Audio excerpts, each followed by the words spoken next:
يا أيها الذين آمنوا اتقوا الله وكونوا مع الصادقين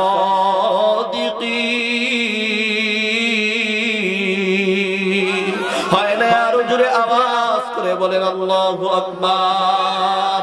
আল্লাহ রাব্বুল আলামিন ডাক দিয়ে বলে, হে ইমানদার বান্দা বান্দীরা, তোমরা আমি আল্লাহরে ভয় করো, ভয় করার মতো আমি আল্লাহর উপরে তাকওয়া আনো, আমি আল্লাহর উপরে ভরসা করো, আর সাদিকিন বান্দাদের সাথে বন্ধুত্ব লাগাও, সাদিকিন বান্দাদের সাথে সম্পর্ক লাগাইয়া চলো। ও মুসলমান, ও লালমনিরহাট কালীগঞ্জের মুসলমান, ও যুবক ভাই, তোমার আমার ভিতরে আল্লাহর মহব্বত নাই, আল্লাহর ভয় নাই। আজকে যদি আমি এখানে জিজ্ঞাসা করি, ও এলাকার মুসলমান, আমাদের ভিতরে আল্লাহর ভয় আছে না নাই? জোরে বলেন, আছে না নাই? কার কার ভিতরে আল্লাহর ভয় আছে? দুটো হাত উঠান। নারায়ে তাকবীর, লিল্লাহে তাকবীর। এতিম সন্তানরা ময়দানে বসতে মায়ের জন্য দোয়া করার জন্য, বাবার জন্য দোয়া করার জন্য, যখন মাহফিলতে বাসা থেকে মাহফিলের উদ্দেশ্যে আসতো, কেউ বা মায়ের কবরের পাশ দিয়ে আসতো, কেউ বা বাবার কবরের পাশ দিয়ে আসতো, ওই সময় মা কবর থেকে ডাক দিয়ে কই, সন্তান, ও সন্তান, আজকের ওই এলাকার মাহফিলের ভিতরে যাও, আমি মা কবরের ভিতরে বড় কষ্টে আছি, একটু মাহফিলে যাইয়া আখিরি মোনাজাতের সময় আমি মায়ের জন্য একটু দোয়া করিও। বাবা কবর থেকে ডাক দিয়ে কয়, সন্তান, আমি বাবা কত কষ্ট করে করে তোমারে লালন পালন করছি, আমি বাবা ভালো একটা জামা গাই দেই নাই, ভালো একটা খাবার খাই নাই, একমাত্র তোমারে লালন পালন করার জন্য, তোমারে লেখাপড়া করানোর জন্য। ওরে সন্তান, আজকে আমি বাবা কবরে, আমি বাবার জন্য একটু দোয়া করো না। ও মুসলমান, আপনাদের ভিতরে কি বাবা মার জন্য দয়া মায়া মোহাব্বত নাই? আছে না নাই? জোরে আওয়াজ করে বলেন আল্লাহ ইল্লাল্লাহ, লা ইলাহা ইল্লাল্লাহ, লা ইলাহা ইল্লাল্লাহ, লা ইলাহা ইল্লাল্লাহ, লা ইলাহা, লা ইলাহা ইল্লাল্লাহ, লা ইলাহা ইল্লাল্লাহ, মুহাম্মাদুর রাসূলুল্লাহ।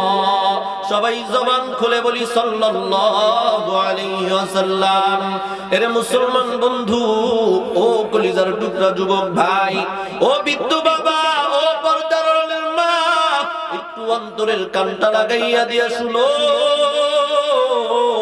আজকের এই মাহফিলে বসছো, এখানে কারা জানি আসছো মারে মারে কবরের ভিতরে রাইখা, কারা যেন মাহফিলে আইসা বসছো, তোমার বাবা অন্ধকার কবরে ঘুমায়,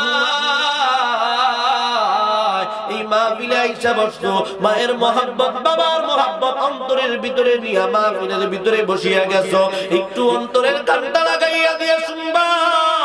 ও কলিজার টুকরা যুবক, ও বৃদ্ধ বাবা, পর্দার আড়ালের মা বোনেরা, একটু জোরে আওয়াজ করে বলবেন, আমাদের সবার ভিতরে আল্লাহর মহব্বত আছে না নাই? হয় না? আরো জোরে আওয়াজ করে বলেন, আল্লাহর মহব্বত আছে না নাই? কোরআনের মহব্বত আছে না নাই? হালকারি পাবেন, হালকারি পাবেন।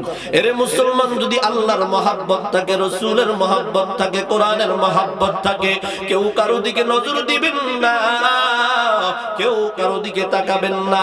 একটু তাকাইয়া দেখে, ও কলিজার টুকরা যুবক, আজকের মাহফিলে আইসা দোকান পারে পারে ঘুরো, আজকের মাহফিলে আইসা মহিলা প্যান্ডেলের আশেপাশে আইসা ঘুরো, কিন্তু মাহফিলের প্যান্ডেলে বসো না।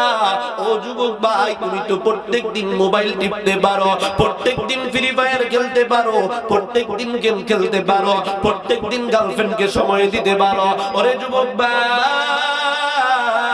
আজকের এই মাহফিলের ভিতরে আসিয়া গেছো, আজকের মাহফিলে বসিয়া গেছো, যারা এখনো পর্যন্ত আসতে পারো না, ও যুবক, আয়া 5টা মিনিটের জন্য, 10টা মিনিটের জন্য, 1টা ঘন্টার জন্য আজকের এই মাহফিলে বসো, উলামায়ে কেরামদের জবান থেকে কোরআন হাদিসের বয়ান শুনে শুনে তালিম নিয়ে নিয়ে বাড়িতে যাও। ওরে কলিজার টুকরা আব্বা জানেরা, আমি আপনাদেরকে বলতেছিলাম আমরা সর্বদাই আল্লাহর প্রতি ভয় রাখা লাগবে, আল্লাহর প্রতি মহব্বত রাখা লাগবে। কথা বলেন ঠিক কি না? তাকওয়া অর্জন করে চলতে হবে। কেমন তাকওয়া অর্জন করতে হবে? রব্বুল আলামিন ডাক দিয়া বলেন, ইয়া আইয়ুহাল্লাযীনা আমানুত্তাকুল্লাহ ওয়া কুনু মা'আস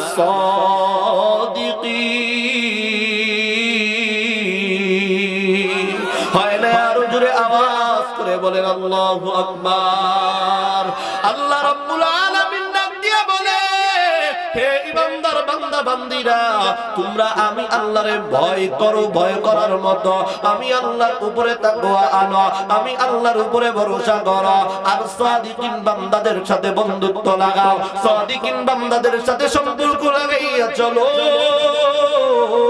ও মুসলমান, ও লালমনিরহাট কালীগঞ্জের মুসলমান, ও যুবক ভাই, তোমার আমার ভিতরে আল্লাহর মহব্বত নাই, আল্লাহর ভয় নাই। আজকে যদি আমি এখানে জিজ্ঞাসা করি, ও এলাকার মুসলমান, আমাদের ভিতরে আল্লাহর ভয় আছে না নাই? জোরে বলেন, আছে না নাই?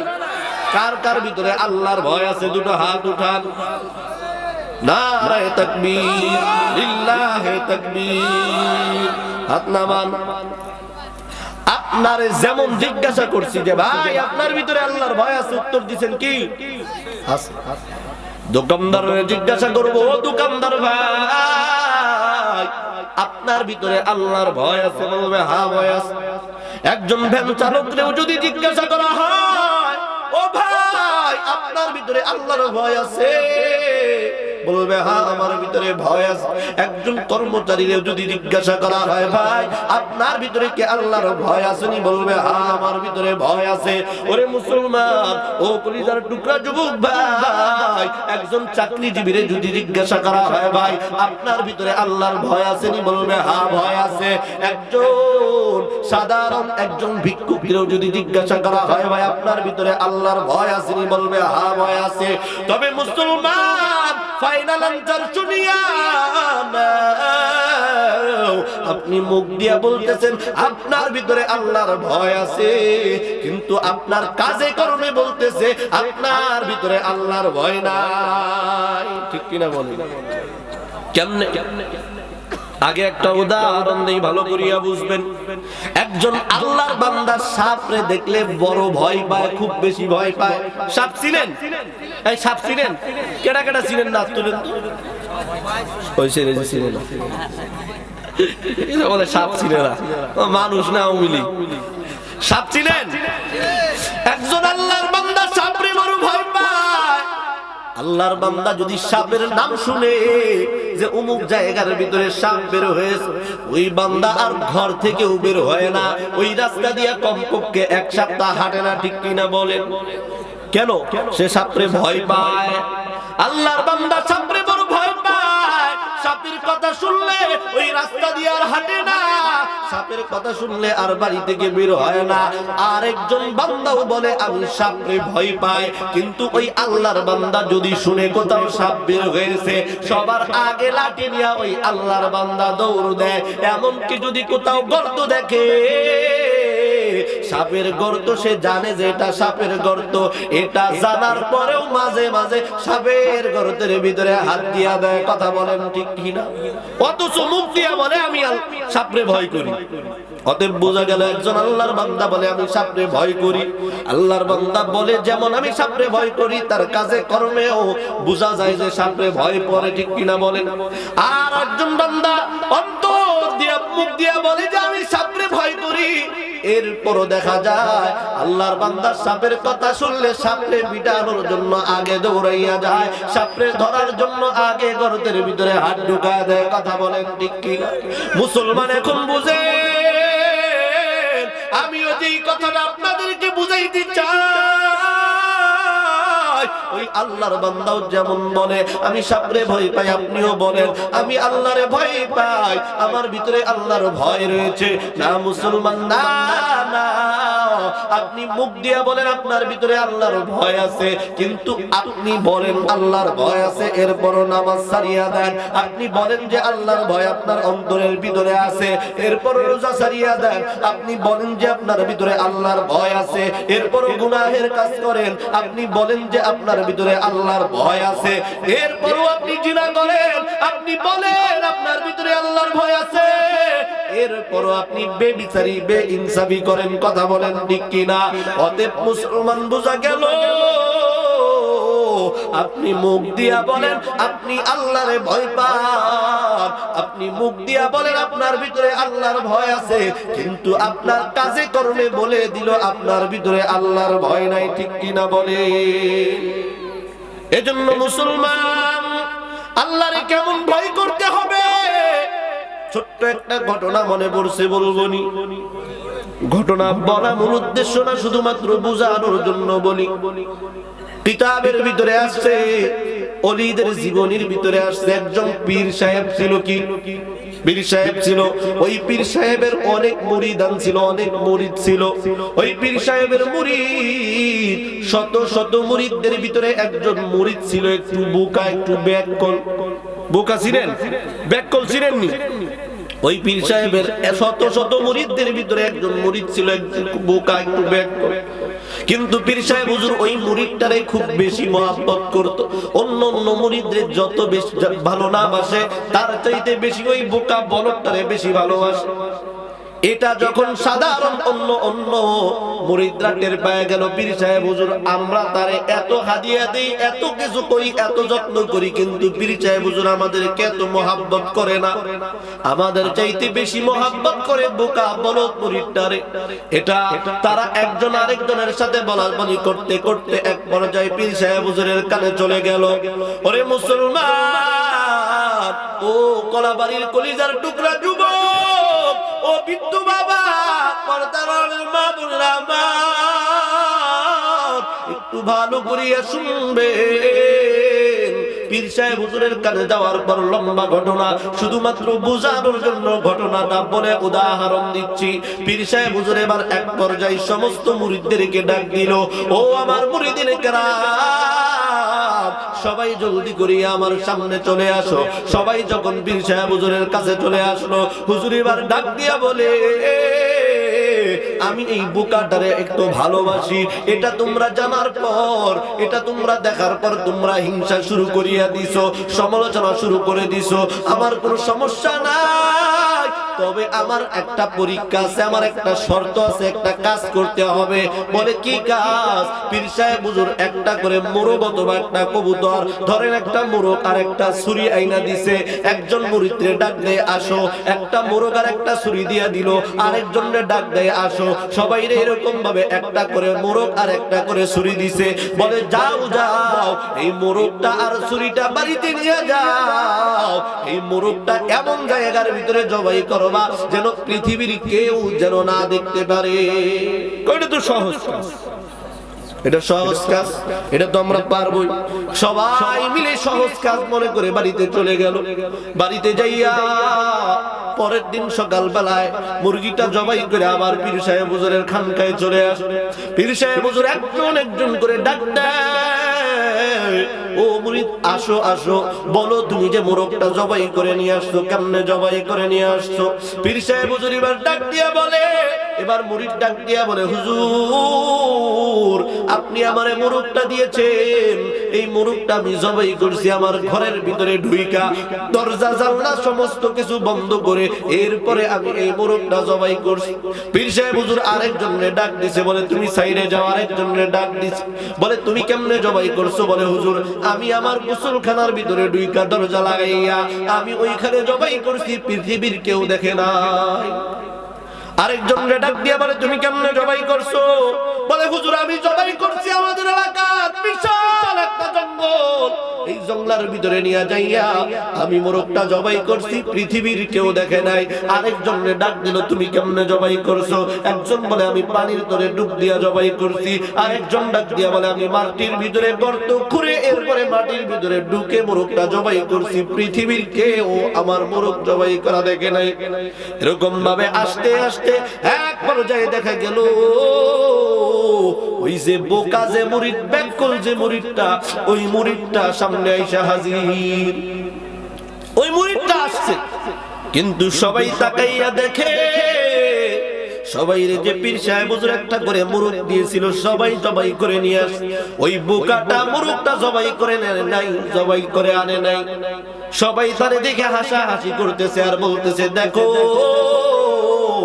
পীর সাহেব হুজুর এই বোকারে এত মহব্বত করে, কিন্তু হুজুর একটা সামান্য ছোট্ট একটা কাজ দিয়েছে, এই কাজটা সে সঠিকভাবে আদায় করতে পারে নাই। এই কথা শুনিয়া বোকা মুরিদটা কাঁপাকাঁপি করতেছে, দুই চোখের পানি ছেড়ে ফুপায়া ফুপায়া কান্না করে। পীর সাহেব হুজুর বোকা মুরিদকে ডাক দিয়া বলে, ও বাবা তুমি কেন কান্না করো, আসো আমার সামনে।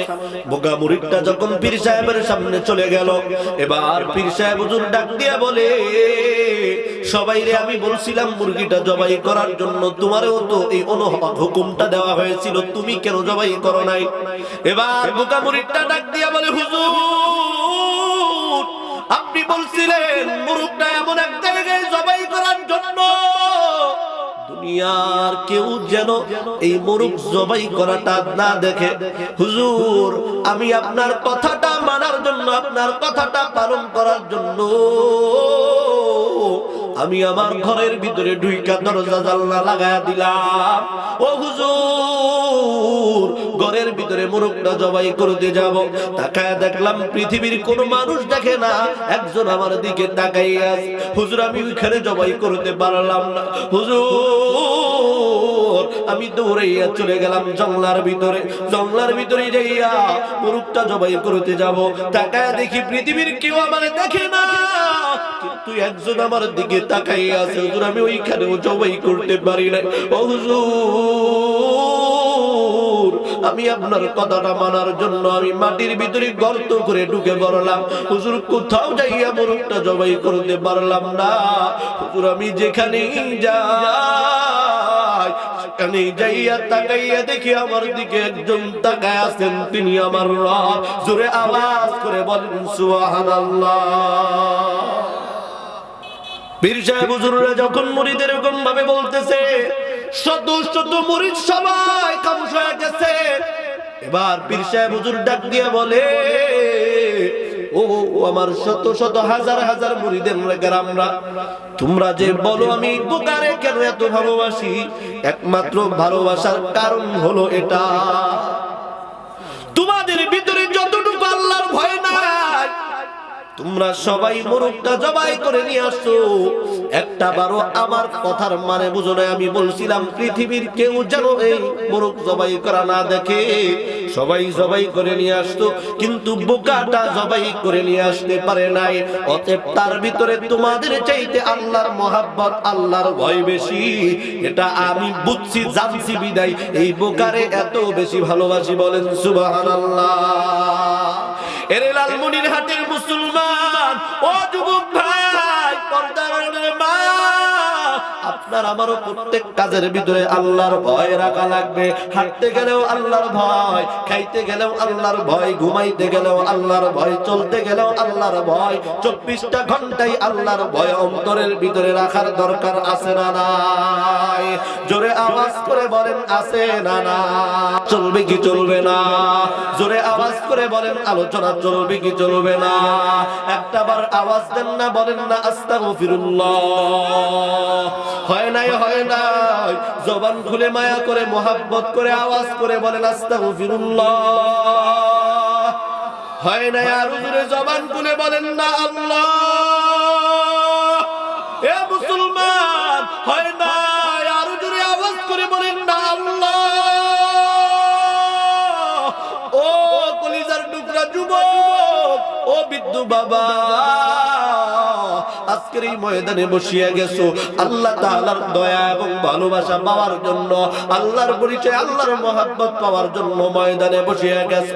এখনো পর্যন্ত কে যেন দোকানপাটে ঘুরে, তাদের ভিতরে কে আল্লাহর মহব্বত নাই, কোরআনের ভালোবাসা নাই, রাসূলের ভালোবাসা নাই। ও কলিজার টুকরা আব্বা জানেরা, ও যুবক ভাইয়েরা আমার, কত দোকানপাটে ঘুরলা, একটা দিনের জন্য কি সময় হয় না? একটা দিন কি তোমার মন চায় না কোরআনের ময়দানের মধ্যে বসার জন্য? আমার জানা নয় এখানে কে যেন বসিয়া গেছে মা হারা এতিম, কে যেন বসিয়া গেছে বাবা হারা এতিম। আজকের এই মাহফিলে আসতো, একটু পরে আমার বড় ভাই ওই নীলফামারী থেকে ছুটে আসছে, মাওলানা আশরাফুল ইসলাম বিপ্লবী ভাই চলে আসবে, বয়ান করবে, পরে দোয়া করে বিদায় নিয়ে চলে যাবে। এতিম সন্তানরা ময়দানে বসতে মায়ের জন্য দোয়া করার জন্য, বাবার জন্য দোয়া করার জন্য। যখন মাহফিলতে বাসা থেকে মাহফিলের উদ্দেশ্যে আসতো, কেউ বা মায়ের কবরের পাশ দিয়ে আসতো, কেউ বা বাবার কবরের পাশ দিয়ে আসতো। ওই সময় মা কবর থেকে ডাক দিয়ে কই সন্তান, ও সন্তান আজকের ওই এলাকার মাহফিলের ভিতরে যাও, আমি মা কবরের ভিতরে বড় কষ্টে আছি, একটু মাহফিলে যাইয়া আখিরি মোনাজাতের সময় আমি মায়ের জন্য একটু দোয়া করিও। বাবা কবর থেকে ডাক দিয়ে কয় সন্তান, আমি বাবা কত কষ্ট করে করে তোমারে লালন পালন করছি, আমি বাবা ভালো একটা জামা গাই দেই নাই, ভালো একটা খাবার খাই নাই, একমাত্র তোমারে লালন পালন করার জন্য, তোমারে লেখাপড়া করানোর জন্য। ওরে সন্তান আজকে আমি বাবা কবরে, আমি বাবার জন্য একটু দোয়া করো না। ও মুসলমান, আপনাদের ভিতরে কি বাবা মার জন্য দয়া মায়া মোহাব্বত নাই? আছে না নাই? জোরে আওয়াজ করে বলেন আল্লাহ। মা বাবার প্রতি মোহাব্বত ভালোবাসা আছে না নাই? এজন্য আপনাদেরকে বলবো, আজকের মাহফিলে যেহেতু চলে আসছেন, এখানে বসবেন, চোখের পানি ছেড়ে ছেড়ে কান্না করবেন, মায়ের জন্য বাবার জন্য দোয়া নিয়ে নিয়ে এরপরে আপনারা মাহফিল থেকে বিদায় নিবেন। এর যুবক ভাই, ও কলিজার টুকরা আব্বু জানেন আমার, আজকের এই মাহফিলটা হইতে পারে আপনার আমার জন্য নাজাত। আপনি আমি কি শুধু একাই এতিম? না না, আপনি আমি শুধু একাই এতিম না, আপনার আমার দয়ার নবী মায়ার নবী তিনি এতিম। দুনিয়াতে আসার আগেই বাবা এতিম, দুনিয়াতে আসার পর 6 বছর বয়সে মারে হারাইয়া নবী আমার এতিম। লম্বা ঘটনা সংক্ষিপ্ত করে আপনাদেরকে শোনাই। নবী যখন ছোট্ট বয়স, ও মুসলমান, এলাকার মক্কার ছেলেরা একটা মাঠের ভিতরে যাইয়া খেলাধুলা করে। আপনার আমার নবী তো আল্লাহ বারবার সার্জারি করে করে আল্লাহ তাআলা দুনিয়ার সমস্ত কিছু নবীর ভিতর থেকে সরাইয়া দিয়েছে। দুনিয়ার অর্থের লোভ, সম্পদের লোভ, নারীর লোভ, দুনিয়ার খেলাধুলা, দুনিয়ার সমস্ত চাহিদা আল্লাহ তাআলা আপনার আমার নবীর ভিতর থেকে সরাইয়া দিয়েছে। নবী প্রত্যেকদিন বিকাল বেলায় ছেলেদের খেলা দেখার জন্য নবী আমার মাঠের ভিতরে চলে যায়। খেলা দেখতে দেখতে এক পর্যায়ে দেখা যায় ওই খেলার মাঠের ভিতরে ওই অন্য ছেলেরা তাদের বাবারা প্রত্যেক দিন বিকাল বেলায় তাদের কি বলে, কেন তুমি কান্না করো, তোমারে কে মারছে, কে গালি দিছে? নবী আমার মায়ের বুকে জড়াইয়া দিয়া বলে, মা আমারে কেউ মারে নাই, কেউ গালি দেয় নাই গো মা। ও মা, ও মা, আমি তাকাইয়া দেখলাম প্রত্যেক দিন যখন খেলা শেষ হয়ে যায় প্রত্যেকটা ছেলের বাবারা তাদেরকে কোলে করে করে খেলার মাঠ থেকে বাড়িতে নিয়ে আসে। ও মা বলো না, আমার বাবাই কেন আসে না? মা আমার মন চায় আমার বাবার কোলে উঠতে, আমার বাবা কাঁধে উঠতে। ও মা বলো না, আমার বাবা কেন আসে না? নবীর মা আমেনা দুইটা চোখ পানি ছেড়ে দিয়া ডাক দিয়া বলে, বাবা মুহাম্মদ, তোমার বাবা বিদেশের নদীতে ব্যবসা করতে যাইয়া ওখানে মারা গেছে, ওখানেই তোমার বাবারে কবর দেওয়া হয়েছে। লম্বা ঘটনা। এরে মুসলমান, আমরা যারা বসিয়া গেছি আমাদের ভিতরে মায়ের জন্য ভালোবাসা আছে, বাবার জন্য ভালোবাসা আছে। এজন্য আমি আপনাদেরকে বলবো, আল্লাহর ভয় নবীর মোহাব্বত নিয়া দুনিয়া থেকে বিদায় নিবেন, মায়ের জন্য বাবার জন্য দোয়া করবেন, মায়ের জন্য বাবার জন্য দোয়া নিয়ে এর পরে কবরে যাবেন। ওরে কলিজার টুকরা আব্বা জানেরা আমার, ও যুবক ভাইয়েরা আমার, আমি আপনাদের সামনে ছোট্ট একটা সূরা তেলাওয়াত করেছিলাম খুতবার সময়। আজকে দেখব বয়ানের প্রতি কার কার মনোযোগ আছে। যদি মনে থাকে তাহলে বলবেন সূরাটা কি পড়ছিলাম? মারহাবা, কি সূরা? সূরাতুল ইখলাস তেলাওয়াত করেছিলাম। কুল হুয়াল্লাহু আহাদ আল্লাহুস সামাদ লাম ইয়ালিদ ওয়া লাম ইউলাদ ওয়া লাম ইয়াকুল লাহু কুফুয়ান আহাদ। আমার আল্লাহ একজন। কয়জন? আমার আল্লাহ একক ও দ্বিতীয়। আমার আল্লাহ কারো মুখোপেক্ষী না, সবাই তার মুখোপেক্ষী। আমার আল্লাহর ছেলে মেয়েও নাই, আমার আল্লাহর বাবা মাও নাই, আমার আল্লাহ কাউরে জন্ম দেয় নাই, এমন কি কারো কাছ থেকে জন্ম নেয়ও নাই। ঠিক কিনা বলেন? আমার আল্লাহর মতো আর দ্বিতীয় কেউ নাই। লম্বা ঘটনা আমি ছোট্ট করে আপনাদেরকে শোনাই। ওরে কলিজার টুকরা যুবক ভাই, আপনার আমার আল্লাহ কয়জন? একটু আওয়াজ দেন, কয়জন? খারাপ লাগতেছে? খারাপ লাগে? ছেড়ে দিব? শেষ করে দিব? নারায়ে তাকবীর, লিল্লাহে তাকবীর। আলোচনা শুনবেন কয়েক মিনিট, বলবো না, শেষ করে দিব।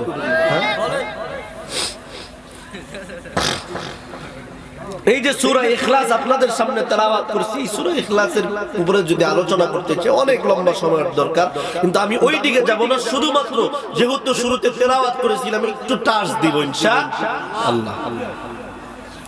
আমরা কয় আল্লাহ বিশ্বাসী বলেন তো? কয় আল্লাহ? এক আল্লাহ বিশ্বাসী। আল্লাহরে কেউ দেখছি, কেউ দেখিনি, কিন্তু আমরা বিশ্বাস করি। বিশ্বাস করে আল্লাহর উপর ঈমান আনছি। কথা বলেন ঠিক? মক্কার ভিতরে যখন নাকি কাফের বেঈমান ইহুদিরা এক আল্লাহ কেউ বিশ্বাসী না, তাদের খোদা সর্বনিম্ন 360 জন, তখন আপনার আমার নবী মুহাম্মদুর রাসূলুল্লাহ সাল্লাল্লাহু আলাইহি ওয়াসাল্লাম মক্কার ভিতরে এক খোদা এক আল্লাহর দাওয়াত দিচ্ছে, লা ইলাহা ইল্লাল্লাহু মুহাম্মাদুর রাসূলুল্লাহ সাল্লাল্লাহু আলাইহি ওয়াসাল্লাম। হে মক্কার মানুষেরা, আল্লাহ ছাড়া কোনো মাবুদ নাই, আর আমার এতদিন পর্যন্ত আব্দুল্লাহর পুত্র মুহাম্মদ বলে ডাকছো, আমি আর এখন থেকে আব্দুল্লাহর পুত্র মুহাম্মদ নাই, এখন থেকে আমি আল্লাহর বান্দা ও প্রেরিত রাসূল মুহাম্মদুর রাসূলুল্লাহ সাল্লাল্লাহু আলাইহি ওয়াসাল্লাম। বলেন সুবহানাল্লাহ। নবী যখন দাওয়াত দিচ্ছে, মক্কার কাফের বেঈমানদের চান্দি গরম, আরে আব্দুল্লাহর পুত্র মুহাম্মদ এক খোদার দাওয়াত দিচ্ছে। আমরা জানি আমাদের খোদা সর্বনিম্ন 360 জন।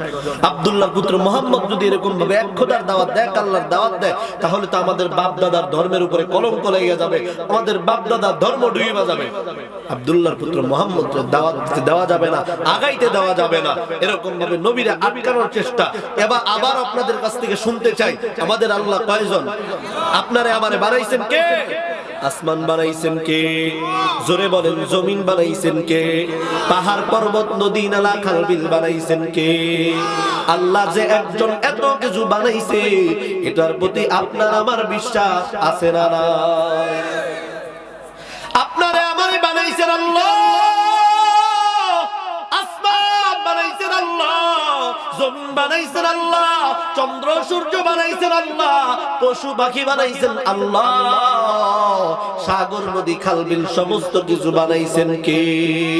জোরে একবার আওয়াজ করে বলেন কে?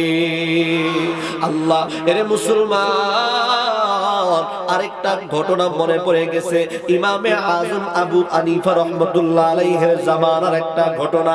এক মসজিদের ভিতরে কিছু মুসল্লি নামাজ পড়ে বের হইছে, এমন সময় একজন ইহুদি আইসা মসজিদের সামনে বলতেছে, আরে তোমরা কার ইবাদত করো? কার ইবাদত করো? বলে আমরা আল্লাহর ইবাদত করি। বলে আল্লাহ বলতে কেউ নাই, কোনো কিছু নাই। বলেন নাউজুবিল্লাহ। আপনাদের এলাকায় নাউজুবিল্লাহ আছে না নাই? যদি থাকে তাহলে জোরে বলেন নাউজুবিল্লাহ। বলে তোমরা যে আল্লাহর ইবাদত করতেছো, আল্লাহ নাই। তোমরা বলো আসমান বানাইছেন আল্লাহ, তোমরা বলো জমিন বানাইছে আল্লাহ। না না, আসমান বানানোর পিছনে কেউ নাই, জমিন বানানোর পিছনে কেউ নাই, চন্দ্র সূর্য বানানোর পিছনে কেউ নাই, এই সমস্ত কিছু হইছে একা একা। বলেন নাউজুবিল্লাহ। মুসলমান বুঝে থাকলে উত্তর দিবেন, এই সমস্ত কিছু একা একা হইছে, না বানাইছেন কে? আল্লাহ। ইহুদি যখন নাকি সাধারণ মুসল্লিদেরকে এরকম ভাবে বলতেছে, সাধারণ মুসল্লিরা বিভ্রান্ত হয়ে গেছে। আরে ইহুদি কি বলে, আল্লাহ নাকি নাই, আসমান বানানোর পিছনে নাকি কেউ নাই, জমিন বানানোর পিছনে নাকি কেউ নাই। না না, অবশ্যই একজন আছে। ইহুদির মোকাবেলা করার জন্য সাধারণ মুসল্লিরা বলতেছে, না না, আল্লাহ একজন আছে। বলে আল্লাহ যে একজন আছে তার পরিচয় দাও, আসমান বানানোর পিছনে যে একজন আছে কেমনে বানাইলো, কে বানাইলো, তারে দেখাও, প্রমাণ দাও। বলেন নাউজুবিল্লাহ। সাধারণ মুসল্লিরা এটার উত্তর জানে না। এক পর্যায়ে, লম্বা ঘটনা সংক্ষিপ্ত করে বলি, এক পর্যায়ে ওই জামানার রাজার কাছে খবর চলে গেল, রাজা মশাই এইরকম ঘটনা, ওই এলাকার ভিতরে একজন ইহুদি আইসা এরকম ভাবে প্রশ্ন করতেছে, কি করার, আপনি উত্তরটা দিয়া দেন। রাজা মশাই ডাক দিয়া বলে, না না, আমি পারবো না, আমার দ্বারা সম্ভব না। বলে তাহলে কেমনে? এমন সময় একজন সৈন্য ডাক দিয়া বলতেছে, ও রাজা মশাই, বাদশা মশাই, না না, আপনিও পারবেন না, আমিও পারবো না, তবে আমাদের জামানার ভিতরে একজন বড় আলেম আছে, বড় একজন হুজুর আছে, জামানার একজন ইমাম আছে, যার নাম হলো ইমামে আজম আবু হানিফা রাহমাতুল্লাহ আলাইহি। বলেন মারহাবা। বলতেছে, যাও, জলদি করে যাও, ইমামে আজম আবু হানিফারে ডাক দাও। একটা সময় নির্ধারণ করা হলো, ইমামে আজম আবু হানিফার কাছে দাওয়াত চলে গেল, হুজুর অমুক সময় আমাদের কাছে আসতে হবে। ধরেন যে একটা সময় আসরের সময়, এটা আমি আমার ব্যক্তিগতভাবে আপনাদেরকে বোঝানোর জন্য বলতেছি। ধরেন যে আসরের সময় ইমাম আবু হানিফার সময় দেওয়া হলো। ওই ইহুদি বলতেছে, ঠিক আছে, আমি ইমাম আবু হানিফার সাথে বসবো, বাহাস করব, তার কাছ থেকে আমি প্রমাণ নিব যে আসমান বানানোর পিছনে একজন আছে, জমিন বানানোর পিছনে একজন আছে। কিন্তু আমি বলি, না না, কেউ নাই, এই সমস্ত কিছু একা একা হইছে। তবে যেহেতু তোমরা তোমাদের জামানার বড় হুজুরকে ডাকছো, আমি তার সাথেই মোকাবেলা করব, তার সাথেই বাহাস করব। বলে ঠিক আছে। ইমাম আবু হানিফার কাছে দাওয়াত। ইমাম আবু হানিফা বলছে, টেনশনের কোনো কারণ নাই, যাও যাও, ওই ইহুদি যা সময় দিয়া দাও, আমি সময় মতো পৌঁছায়া যাব।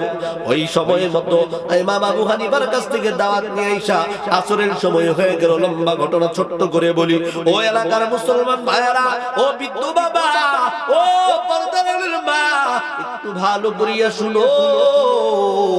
এক পর্যায়ে দেখা গেল আসরের সময় হয়ে গেল, আসরের নামাজ শেষ, ইমাম আবু হানিফা এখনো আসলো না। ইমাম আবু হানিফা যখন এখনো আসতেছে না, তখন ওই ইহুদি বলতেছে, দেখছো তোমরা যে বড় হুজুরের কথা বলছো, বড় হুজুর তো ভয় পাইছে, বড় হুজুর তো আসবে না। বলে না, বড় হুজুর আসবে, উনি কথা দিয়েছে, উনি মিস করার মতো ব্যক্তি না। এমন সময় আসর বার হয়ে মাগরিব হয়ে গেল, এখনো ইমাম আবু হানিফা আসতেছে না। কাফের এবার ইহুদি ডাক দিয়া বলে, তোমাদের বড় হুজুর ভয় পাইছে। বোঝা গেল আসমান জমিন বানানোর পিছনে কেউ নাই, আসমান জমিন একা একাই হইছে। বলেন নাউজুবিল্লাহ। এমন সময় ইমামে আজম আবু হানিফা রাহমাতুল্লাহি আলাইহি ওই মসজিদের ভিতরে ঢুকে গেছে। ঢুকে যাইয়া ডাক দিয়া বলে, ও ইহুদি ভাই, না না, আমি আসছি। আমি তাকাইয়া দেখলাম নদীর পরে কোনো কিছু নাই, একটা নৌকা নাই, একটা লোকও নাই, মাঝিও নাই, আমি পার হবো কেমনে? নদী পার হওয়ার মতো কোনো বন্ধ ব্যবস্থা নাই। এবার আমি অপেক্ষায় রইলাম, ঘন্টার পর ঘন্টা দাঁড়ায় থাকতে থাকতে হঠাৎ করে তাকাইয়া দেখলাম নদীর উপর থেকে কিছু তক্তা ভেসে আসছে। তক্তাগুলো ভেসে আসার পর অটোমেটিক ওইখানে মিস্ত্রি ছাড়া, কোনো কাটা ছাড়া, কোনো কিছু ছাড়া অটোমেটিক এখানে একটা নৌকা হয়ে গেছে। আমি ইমাম আবু হানিফার দেরি করলাম না, জাপায়া নৌকায় উইটা গেলাম। নৌকা ওঠার পর দেখলাম মাঝি ছাড়া নৌকাটা একা একা চলে আসলো। এইবারে আইসা আমার নামায় দিল। এই যে আসার জন্য আমার একটু দেরি হয়ে গেছে, ক্ষমা করবেন, এখন বাহাস শুরু করা যায়। এবার ইহুদি ডাক দিয়া বলে, না না, আগে তো ভাবতাম যে আপনি প্রতারক, আগে তো ভাবতাম আপনি কথা দিয়া কথা রাখতে পারেন না, কিন্তু এখন বুঝতে পারলাম আপনার মাথায় সমস্যা আছে, আপনি একজন মেন্টাল। ইমামে আজম আবু হানিফা বলতেছে কেমনে? বলে আপনি এই যে এত সুন্দর একটা গল্প সাজায়া বললেন, এটা তো ছোট বাচ্চার মতো, এটা বিশ্বাস করার মতো গল্প। ইমামে আজম আবু হানিফা ডাক দিয়ে বলে, ও ইহুদি ভাই, কেমনে সাজানো গল্প? বলে কেমনে? নদী থেকে অটোমেটিক তক্তা ভেসে আছে, মিস্ত্রি ছাড়া তার কাটা ছাড়া কেমনে একটা নৌকা হয়? আবার ওই নৌকাটা কেমনে মাঝি ছাড়া চলে? এটা কোনোদিনও সম্ভব না। ইমামে আজম আবু হানিফা ডাক দিয়া বলে, ভাই, যদি কোনো মাঝি ছাড়া, কোনো মিস্ত্রি ছাড়া যদি একটা নৌকা না হয়, তার কাটা ছাড়া পেরাক ছাড়া যদি একটা নৌকা বানানো না যায়, মিস্ত্রি ছাড়া যদি তক্তা ফাড়ানো না যায়, মাঝি ছাড়া যদি নৌকা চালানো না যায়, একটাবার চিন্তা করে দেখো, এই যে বিশাল সাতটা আসমান, বিশাল সাতটা জমিন কেমনে একা একা হইছে? বলেন না সুবহানাল্লাহ। এই আসমানটা একা একা হয় নাই, জমিনটাও একা একা হয় নাই, চন্দ্র সূর্য কোনো কিছু একা একা হয় নাই। সমস্ত কিছু বানানোর পিছনে একজন আছে, তিনি হলেন আমার আল্লাহ। বলেন না সুবহানাল্লাহ। ইহুদি বার ডাক দিয়া বলে, ও জামানার বড় ইমাম, ও ইমামে আজম আবু হানিফা, আর একটা মুহূর্ত দেরি করবেন না, জলদি করিয়া আমারে কালেমা পড়াইয়া মুসলমান বানায়া দেন। বলেন সুবহানাল্লাহ। বুঝে থাকলে উত্তর দিবেন। আসমান বানানোর পিছনে একজন আছে না নাই? জমিন বানানোর পিছনে একজন আছে না নাই? চন্দ্র সূর্য বানানোর পিছনে একজন আছে না নাই? অবশ্যই আছে। এবার আসেন, এই যে আমি সূরা ইখলাসের কথা বলতেছিলাম, নবীরে যখন আটকাইতে পারে না, কাফের বেঈমানরা চিন্তা করতেছে আব্দুল্লাহর পুত্র মুহাম্মদ যদি এরকম ভাবে দাওয়াত দিতে থাকে, তাহলে তো আমাদের বাপ দাদার ধর্মের ভিতরে কলঙ্ক লাগা যাবে, তারে দাওয়াত দিতে দেওয়া যাবে না। নবীরে আটকানোর জন্য ওই মক্কার ইহুদি বেঈমান কাফেররা নবীর চাচাদের কাছে যায় বিচার দেওয়া শুরু করলো, আপনার ভাতিজা আব্দুল্লাহর পুত্র মুহাম্মদ রে থামান, সে যেরকম ভাবে এক খোদা এক আল্লাহর দাওয়াত দিচ্ছে, এরকম ভাবে যদি দাওয়াত দিতে থাকে, আমাদের বাপ দাদার ধর্মের ভিতরে কলঙ্ক লাগিয়া যাবে, তারে দাওয়াত দিতে দেওয়া যাবে না। নবীর চাচাদেরকে বিচার দেওয়ার পরও কোনো কাজ হয় না। এক পর্যায়ে মক্কার ইহুদি বেঈমানরা নবীর কাছে চলে গেল, যা ডাক দিয়া বলে, ওই আব্দুল্লাহর পুত্র মুহাম্মদ সাল্লাল্লাহু আলাইহি ওয়াসাল্লাম, ও আব্দুল্লাহর পুত্র মুহাম্মদ, বলো বলো, তুমি যে এক খোদার দাওয়াত দাও, এক আল্লাহর দাওয়াত দাও, তোমার খোদা আর আমাদের খোদা যদি এক হয়, তাহলে তো নতুন করে দাওয়াত দেওয়ার কোনো প্রয়োজন নাই, ঠিক কিনা বলেন? নবী আমার ডাক দিয়ে বলে, না না, ও মক্কার ইহুদি ভাই, আপনাদের খোদা আপনাদের আল্লাহ আর আমার আল্লাহ এক না। আপনাদের খোদা সর্বনিম্ন 360 জন, আর আমার খোদা হলো একজন। লা ইলাহা ইল্লাল্লাহু মুহাম্মাদুর রাসূলুল্লাহ। বলেন সাল্লাল্লাহু আলাইহি ওয়াসাল্লাম। আল্লাহ ছাড়া কোনো মাবুদ নাই, আমার খোদা ছাড়া আর কোনো খোদা নাই, আর আমি আব্দুল্লাহর পুত্র মুহাম্মদ হলাম মুহাম্মাদুর রাসূলুল্লাহ। যখন নবী এরকম ভাবে বলল, মক্কার ইহুদি বেঈমানরা ডাক দিয়ে বলে, বুঝলাম তোমার খোদা একজন, আমাদের 360 জন খোদা মিলা আমাদের সমস্যা সমাধান করতে পারে না, আর তোমার একজন খোদা কেমনে আমার সমস্যা সমাধান করবে? যাও বলো, তুমি যখন বলতেছো তোমার খোদা একজন, দাও তোমার খোদার পরিচয় দাও। তোমার খোদা কয়জন? তোমার খোদার সাথী সঙ্গী আসেনি? তোমার খোদা কার কথা অনুযায়ী চলে, কার মুখাপেক্ষী খোদা তোমার খোদার মতো আরো কেউ আসেনি? তোমার খোদা ঘুমায়নি, তোমার খোদা খায়নি। বলেন নাউজুবিল্লাহ। জোরে আওয়াজ করে বলেন নাউজুবিল্লাহ। কারাই প্রশ্ন করতেছে? ইহুদিরা।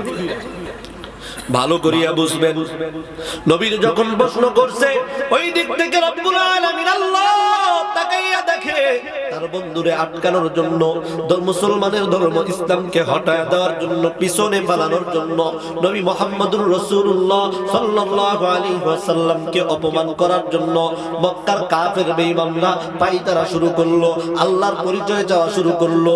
নবী এখনো পরিপূর্ণভাবে আল্লাহর পরিচয় পায় নাই। এরে মুসলমান, ভালো করিয়া বুঝবেন, অন্তরের কানটা লাগায়া দিয়া শুনবেন। এমন সময় আমার রব, আমার আল্লাহ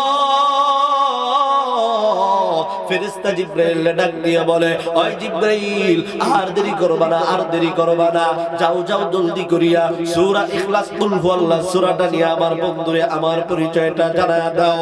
কুল হুয়াল্লাহু আহাদ আল্লাহুস সামাদ লাম ইয়ালিদ ওয়া লাম ইউলাদ ওয়া লাম ইয়াকুল লাহু কুফুয়ান আহাদ। বলেন আল্লাহু আকবার।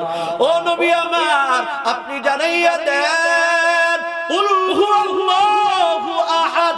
ও নবী আমার, আপনি জানাইয়া দেন আমি আল্লাহ একক অদ্বিতীয়, আমি আল্লাহ একক অদ্বিতীয়। এখানে কিন্তু আল্লাহ বলে নাই আমি আল্লাহ এক, বলছে একক অদ্বিতীয়। ও নবী, আপনি কাফের বেঈমানদেরকে জানাইয়া দেন আমি আল্লাহ একক, আমি আল্লাহ একজন। বলেন সুবহানাল্লাহ। ও নবী আমার, কাফের বেঈমানরা আপনারে প্রশ্ন করেছিল আপনার খোদা কার কথা অনুযায়ী চলে, কার কমান অনুযায়ী চলে, আপনার খোদা কার মুখপক্ষে অনুযায়ী চলে। ও নবী আমার, আপনি কাফের বেঈমানদেরকে জানায়া দেন আল্লাহুস সামাদ, আপনার আল্লাহ, আমি আল্লাহ কারো মুখপক্ষে নিয়া দুনিয়ার সমস্ত কিছু, দুনিয়ার সমস্ত মাখলুক হলো আমি আল্লাহর মুখপক্ষে। বলেন সুবহানাল্লাহ। ও নবী আমার, মক্কার ইহুদি বেঈমানরা আপনারে প্রশ্ন করছে আমি আল্লাহ কার কাছ থেকে জন্ম নিছি, এমনকি আমি আল্লাহ কারে জন্ম দিছি। ও নবী আমার, আপনি মক্কার ইহুদি বেঈমানদেরকে জানায়া দেন লাম ইয়ালিদ ওয়া লাম ইউলাদ, আমি আল্লাহ কারো কাছ থেকে জন্ম নেই নাই, এমনকি আমি আল্লাহ কাউরে জন্ম দেই নাই। বলেন সুবহানাল্লাহ। ও নবী আমার, আপনার কাছ থেকে জানতে চাইছে আপনার আল্লাহর মতো আরো কেউ আসেনি, আপনার আল্লাহর মতো আরো কয়জন আছে। ও নবী আমার, আপনি জানায়া দেন ওয়ালাম ইয়াকুল্লাহু কুফুয়ান আহাদ। বলেন আল্লাহু আকবার। আমি আল্লাহর মতো আর কেউ নাই, আমি আল্লাহ একজনই, আমি আল্লাহর আকৃতির আর কেউ নাই, আমি আল্লাহর মতো চেহারার কেউ নাই, আমি আল্লাহর কোনো আকার অঙ্গিকা নাই। কথা বলেন ঠিক কিনা? ও নবী আমার, আমার আল্লাহ ঘুমায় না, আমার আল্লাহ খায় না। কাফের বেঈমানরা আপনারে প্রশ্ন করছে আপনার আল্লাহ ঘুমায়নি, আপনার আল্লাহ খায়নি। ও নবী, না না, আল্লাহু লা ইলাহা ইল্লা হুয়াল হাইয়ুল কাইয়্যুম লা তাখুযুহু সিনাতু ওয়ালা নাওম। আল্লাহর ঘুমও নাই, আল্লাহর তন্দ্রাও নাই। ও লালমনিরহাটের মুসলমান, ও কালীগঞ্জের কলিজার টুকরা বাজার, ও যুবক ভাই, ভালো করিয়া শুনবা, আমরা কোন আল্লাহর গোলাম, আমরা কোন আল্লাহর ইবাদত করার জন্য আল্লাহ আমাদেরকে দুনিয়ার ভিতরে পাঠাইছে। আল্লাহরে এখনো চিনলাম না, আল্লাহরে এখনো জানলাম না, আল্লাহর পরিচয়টা এখনো নিলাম না। আমার আল্লাহর ঘুম নাই, আমার আল্লাহ তন্দ্রা নাই, আমার আল্লাহ একক, আমার আল্লাহ কারো মুখোপেক্ষী না, আমার আল্লাহর ছেলেও নাই, মেয়েও নাই, আমার আল্লাহ কারো কাছ থেকে জন্ম নেয় নাই, এমনকি আমার আল্লাহ কাউরে জন্ম দেয় নাই। কথা বলেন ঠিক কিনা? মুসা কালিমুল্লাহ মনে মনে কল্পনায় শুয়ে শুয়ে চিন্তা করতেছে, আরে আমার আল্লাহর কি ঘুম নাই, আমার আল্লাহর কি তন্দ্রা নাই। এমন সময় রব্বুল আলামিন আসমান থেকে ফেরেশতা জিবরাইলকে পাঠায় দিয়েছে। ও জিবরাইল, যাও যাও, তাকাইয়া দেখো আমার বন্ধু মুসা কালিমুল্লাহ আমারে নিয়ে চিন্তা ভাবনা করতেছে, মন্তব্য করতেছে, যাও উত্তরটা দিয়ে আসো। বলেন সুবহানাল্লাহ। জিবরাইল আইসা মুসা নবীরে ডাক দেয়, ও জামানার পয়গম্বর মুসা। জিবরাইল ডাক দেওয়ার সঙ্গে সঙ্গে মুসা নবী ঝাঁপ দিয়ে উঠে পড়ছে। মুসা নবী ডাক দিয়ে বলে, ভাই জিবরাইল, হঠাৎ করে তুমি আমার ঘরে? বলে, হঠাৎ করে আসি নাই, আপনি মনে মনে শুয়ে শুয়ে কি চিন্তা করতেছেন? আল্লাহর কি ঘুম নাই, তন্দ্রা নাই? এবার মুসা নবী ডাক দিয়ে বলে, ভাই জিবরাইল, আপনি যে বললেন আমার আল্লাহর ঘুম নাই, তন্দ্রা নাই, আমি যে মনে মনে চিন্তা করছি, আপনি কি মনের খবর জানেননি? আপনি কি অন্তরের খবর জানেননি? জিবরাইল ডাক দিয়ে বলে, ভাই না না, আমি কারো মনের খবর জানি না, আমার একজন জানায়া দিছে, তিনি হলেন আমার আল্লাহ। বলেন না সুবহানাল্লাহ। বলে ভাই, যেহেতু আল্লাহ আমার মনের খবর জানছে, লম্বা ঘটনা সংক্ষিপ্ত করে শোনাই। আমার আল্লাহ যেহেতু আমার মনের খবর জানিয়ে গেছে, মনের কল্পনা শুনিয়া ফেলছে, এখন কি আমার উপরে কোনো পরীক্ষা আছে? বলে শুধু পরীক্ষা না, পরীক্ষা তো কেবল শুরু। কয় কি পরীক্ষা? কয় মুসা নবী যান যান জলদি করে আপনার ঘর থেকে 2 গ্লাস পানি নিয়ে আসেন। বলেন না মারহাবা। মুসা নবী দৌড়াইয়া যায় 2টা গ্লাস পানি নিয়ে আয়েশা জিবরাইলের সামনে আয়েশা পানির গ্লাস দেয়। ভাই এই যে পানির গ্লাস। বলে না না, পানির গ্লাস আমার দেওয়ার দরকার নাই। বলে তাহলে কি করব? বলে এই যে পানির গ্লাস 2টা, আপনি আপনার 2টা হাতের ভিতরে নিয়ে দাঁড়ায় থাকে। বলেন না মারহাবা। জোরে আওয়াজ করে বলেন না মারহাবা। খারাপ লাগে?